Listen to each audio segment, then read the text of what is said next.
जगद्गुरू संत तुकाराम महाराजांची पालखी ही पिंपरी चिंचवडहून पुण्याकडे मार्गस्थ झाली आहे।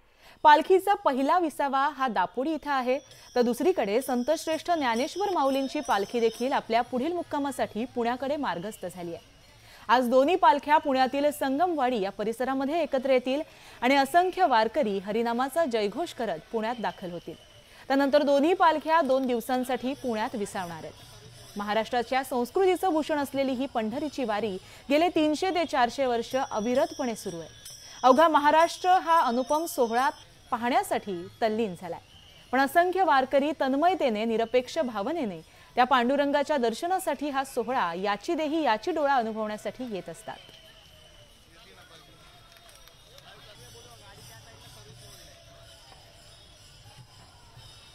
तर याबाबत आपण अधिक माहिती जाणून घेऊ आमचे प्रतिनिधी गोविंद यांच्याकडून।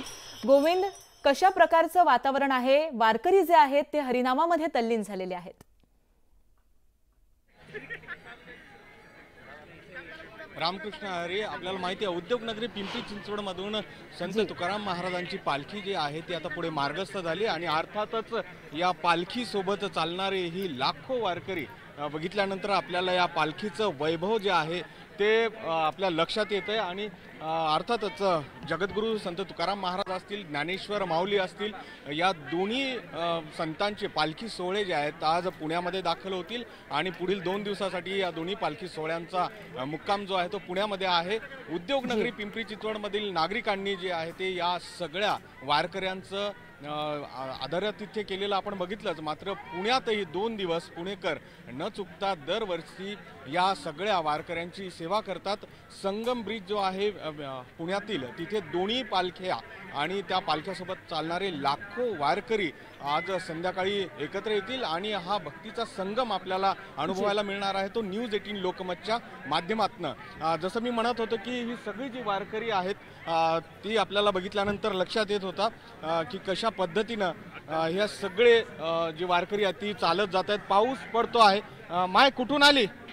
मी का देऊन आली। आता कुठपर्यंत जाणार आहे? आता पंढरीपूर। कितवी वारी आहे? माय आता ही 28 वारी। आणि कस काय चालताय ते एवढं दूर? मग देवांनी बळ दिलं तशी चालते। हा मग अभंग काय? अभंग आता मी सही नाही येत मला। मी आपली दिंडीत चालते, दिंडीत येते, दिंडीत जाते। रामकृष्ण हरी एवढं म्हणायचं? रामकृष्ण हरी। सगळे उठल्या पडल्या रामकृष्ण हरी राम आहे। आणि काय मागायचंय माऊलीकडे, विठोबाकडे?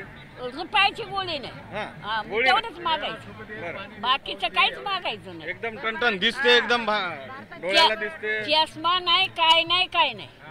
आणि हे सगळं माऊली विठोबामुळे हा भोळा भाव आहे खरं तर आपण बघतोय। आणि अशाच पद्धतीनं बघितलं तर लक्षात येईल ही सगळी मंडळी, खास करून या पालखी सोबत चालणारी जी लहान मुलं आहेत ज्यांच्याकडे हा वैभवी वारसा आता सुपूर्द केला जातो, ती लहान मंडळी, तरुण सुद्धा या वारीमध्ये येताना दिसतात। कुठून आलात माऊली?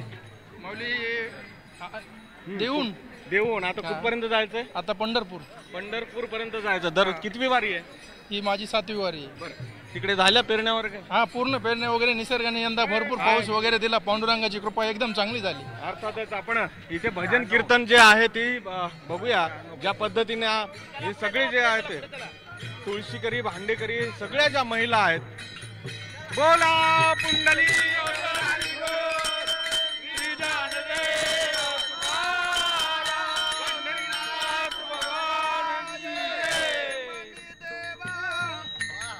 ब्रह्मानंदुन समाये मने, ब्रह्मानंदु ब्रह्मानंदु ब्रह्मानंदु ब्रह्मानंदु,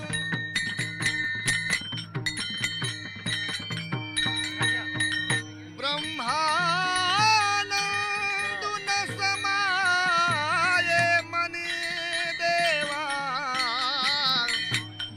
हे ब्रह्मानंदुन समाये मने, एका जनार्दनी सबलस गोळणे, ब्रह्मानंदुन समाये मने, ब्रह्मानंद।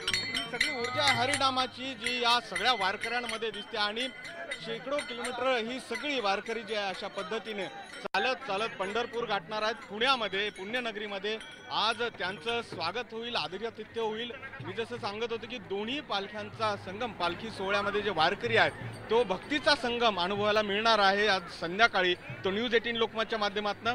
आता जी पालखी आहे संत तुकाराम महाराजाची ती दापोडीमध्ये येऊन पोहोचलेली आहे. थोड्या वेळात इथे विसावा होईल. सुप्रिया सुळे खासदार या पालखी सोहळ्यामध्ये थोड्याच वेळात सहभागी होतील.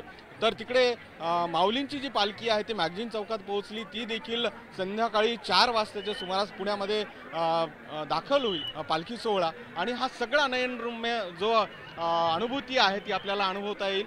खरं तर हे वैभव आहे. महिला ज्या आहेत किंवा पुरुष जे आहेत ते दोन्ही बाजूला दुतर्फा या सगळ्या वारी सोहळ्याचा स्वागत करण्यासाठी म्हणून इथे जमल्याचं आपण बघतोय. गोविंद, खऱ्या अर्थानं पुण्यनगरी जी आहे ती हरिनामामध्ये दंग होणार आहे. धन्यवाद तुम्ही दिलेल्या माहितीसाठी. पुढच्या बातमीकडे आपण वळतोय, ती म्हणजे आषाढी वारीच्या निमित्तानं आळंदीमध्ये लाखो भाविक येत असतात. या भाविकांपैकी अनेकांना काही ना काही व्यसन असतं. अशा वारकऱ्यांना भावनिक साथ घालत अभिनेत्री आर्या घारे दरवर्षी व्यसनमुक्ती चळवळ राबवते. तिच्या या उपक्रमाला यंदाही चांगला प्रतिसाद मिळतोय.